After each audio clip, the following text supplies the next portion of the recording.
With Iqbal मिट्टू सेन पाकिस्तान के साथ इस वक्त मौजूद हूं कराची प्रेस क्लब में। आए चलते हैं ताजिरों की प्रेस कॉन्फ्रेंस में। हमने जो प्रेस कॉन्फ्रेंस करने का मकसद ये कि मीडिया तक हम अपनी आवाज़ को पहुंचाएं कि क्या हो रहा है, बिकॉज कि हम न्यूकमर लोग हैं। हमारे अलायंस को बने हुए एक महीना हुआ है और हमारा मुकाबला जो है वो पिछले 22 साल से लोग डोमिनेट जो कर रहे हैं उनके साथ मुकाबला, और हमारे मुकाबले की वजह कोई और नहीं है। हम सिर्फ ये कह रहे हैं कि जो एसोसिएट क्लास है, एसोसिएट क्लास को उसके रिप्रेजेंटेशन दी जाए और एक क्लब न बनाया जाए कराची चैम्बर को। कराची चैम्बर जो है वो कारोबारी लोगों का एक इदारा है, उसको कारोबारी लोगों का इदारा रहने दिया जाए बजाय इसके कि उसको नवाजने की जगह बनाई जाए।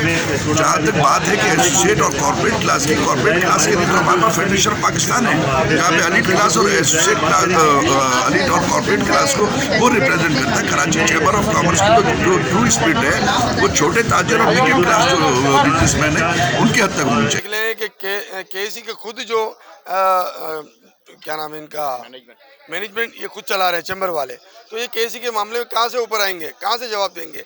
तो मेरा सबसे बड़ा मसला हमारा यही है कि जो एफबीआर है या केसी में चैम्बर क्यों सामने नहीं आती? ये हुकूमत से मिलके काम करती है, ये शटर पावर को क्या कह रही है?